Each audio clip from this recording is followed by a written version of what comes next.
Uh,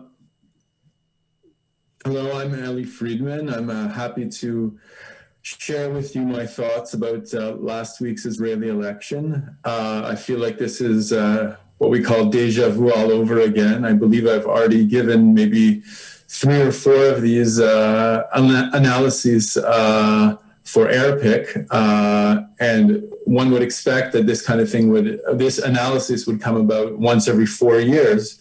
And you may be wondering, why am I giving an analysis once every number of months? Why, more importantly, why are we now completing the 4th round of Israeli elections over less than a 2-year period? And it is not a normal situation. The system is not operating properly. That's, I think, obvious to everyone here. And so first I'd like to say just why are we in this situation before I get to the actual election results. So the last government was a bit of an odd concoction where you had a parity government or a rotation agreement between Benjamin Netanyahu and Benny Gantz, and each one was meant to be prime minister for 18 months for a total of a 3-year government, which is actually even a year less than the norm. And their agreement stipulated that because there was very little trust between the sides, or at least Gantz didn't trust Netanyahu, their agreement stipulated that if Netanyahu would break up the government, he was the one serving for the first 18 months, if he would break up the government in order to avoid the rotation agreement, for the interim period until the next election, the mandate, the premiership would move to Benny Gantz, and he would have that advantage going into the election. So how did Netanyahu get out of this situation where he could, on one hand, break up the government, while on the other hand, not pass the mandate, not pass the premiership to Gantz? The only loophole in their agreement was if a budget would not be passed, then the government would fall and Netanyahu would remain prime minister for that interim period. And that's exactly what happened. There was a series of attempts to extend the deadline for a budget being passed, but in the end, a budget was not passed and the government fell. And this was also, we have to point out, during the COVID-19 crisis, where there are severe economic problems. At the height, there were about 1 million unemployed people. So this was a bit of a disastrous economic policy of not passing a budget when there was such a great need for a budget to be passed. So this is a specific reason of why this election was called.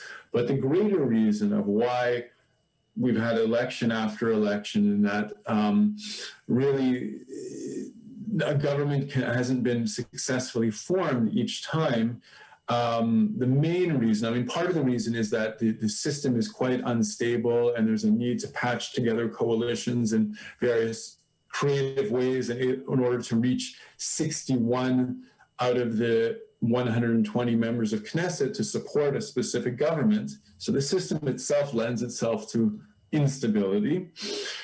But this coalesces with a major personality problem we have here, where Benjamin Netanyahu is now facing a trial on 3 corruption charges. The evidentiary phase of the trial is actually starting in about 2 weeks. Then the most serious of the charges is bribery. And basically, the sense is that Netanyahu wants to remain prime minister in order to pass laws that will get him out of the trial. You can retroactively pass laws, what's something called the French law, where a sitting prime minister cannot be tried. And the sense among those who are not supportive of Netanyahu is that he would use this power to impact the justice system. And this is view it as being something of leading towards a dictatorship, basically. And this is one of the reasons why various parties that are centrist or even right-wing parties are not prepared to sit in a Netanyahu government, even if from an ideological perspective, from a political perspective, there are parties that would sit in a Netanyahu government, but because of this specific legal issue, this issue of really gnawing away at the legal norms of the country for his own specific needs, personal needs, this is something that many parties are not willing to be a part of, and therefore there's been a major problem with forming a government after each of the rounds of election. Now, let's briefly look at the results of this election, which, like previous elections, do not present a clear result, and we're still not exactly sure what is going to happen. Okay, so this is a graph that presents the results of the elections.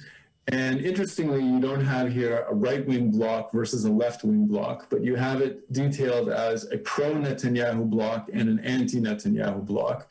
Now, in the pro-Netanyahu bloc, these parties are basically right-wing parties, but in the anti-Netanyahu bloc, you have a real mix of ideologies from the rights that's even maybe a little bit more right-wing than Netanyahu's Likud party, towards the center and even the far left, like Meretz, which is a more of an ideological left-wing party, a social democratic party. And you can see that it's 57 versus 52. Neither of the blocks have that magic number of 61. And then you also have these two parties that are marked in gray, who are, in a way, what's known as the kingmaker parties right now. One of them is called Yamina, which is a right-wing party that's led by a guy named Naftali Bennett, and he has not stated that he's obliged to either bloc, and he's, in a way, being currently courted by both.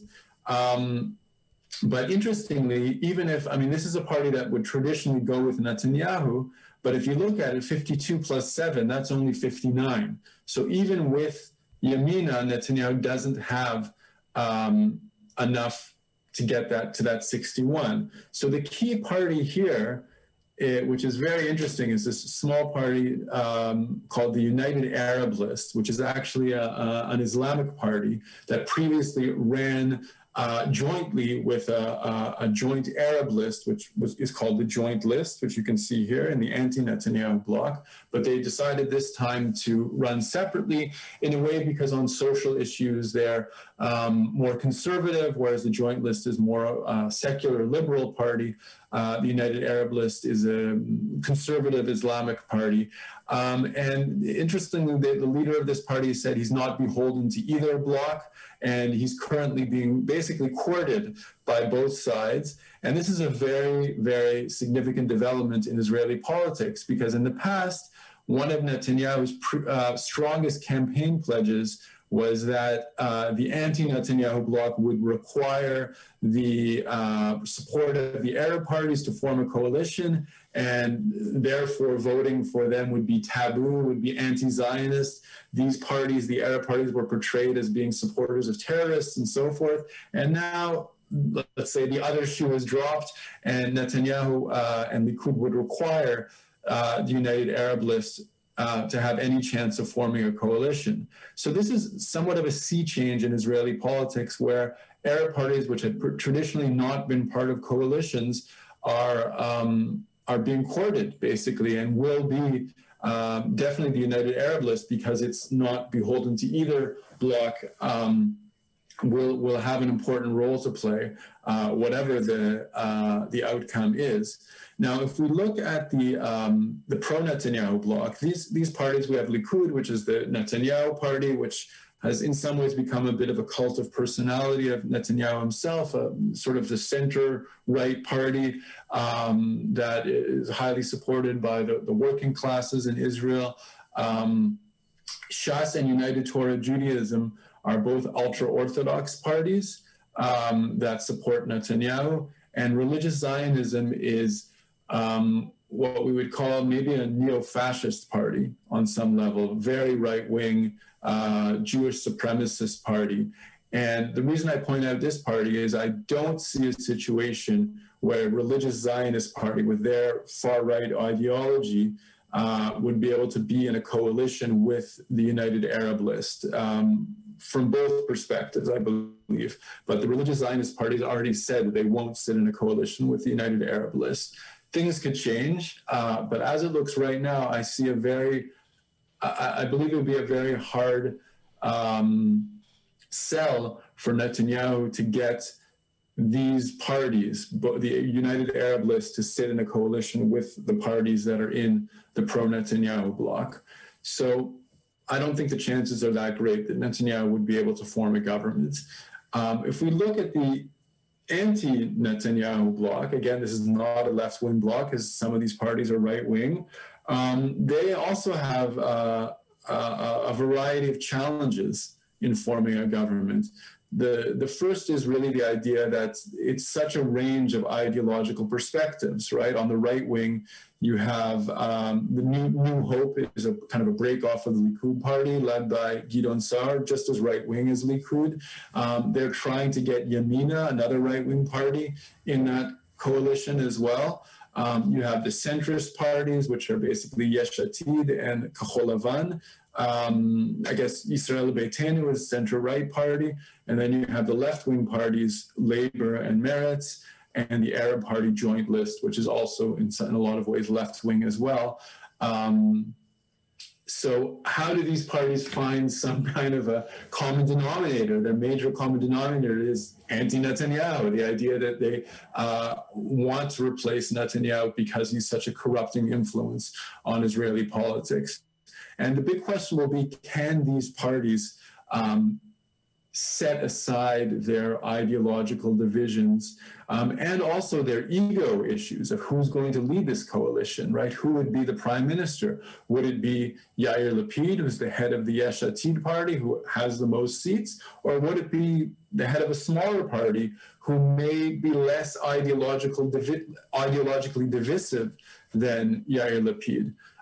This is a question we don't know the answer to yet, and it requires whoever is prime minister in the end, or whoever leads this bloc, the others would have to put aside their ego to some level and also put aside their ideological differences for this goal of turning over a new page and starting basically the day after Netanyahu, getting him out of the prime minister's office for him to attend to his trial.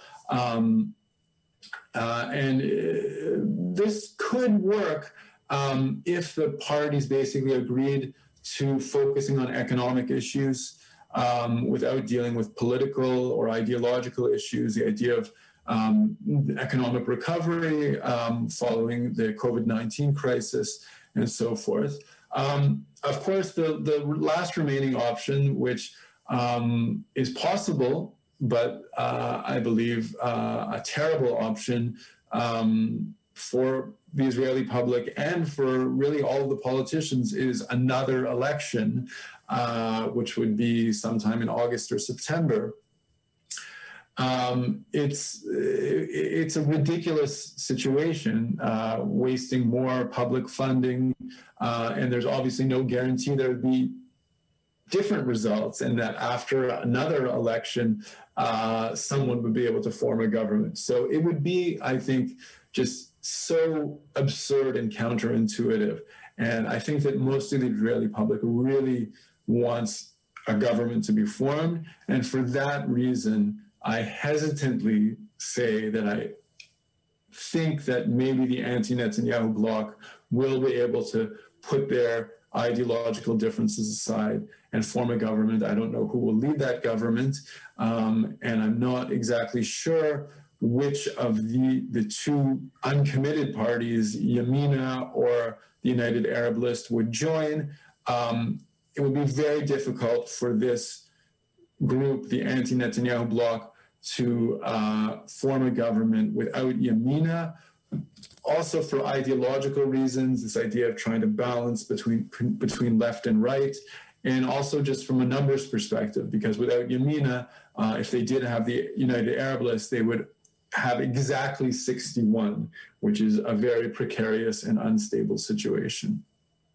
So that's all for now. I hope I've been able to create a little bit of a sense of order and logic in this very absurd and irrational situation in which the Israeli public really does feel a sense of distrust, a sense of frustration, a sense that its representatives are not serving the public, but only involved in their own sort of personal ego trips. Many are blaming Netanyahu, but of course he has his own supporters. He got 30 seats, which is more than any other party, but he's not close to the 61 supporters needed to actually form a government.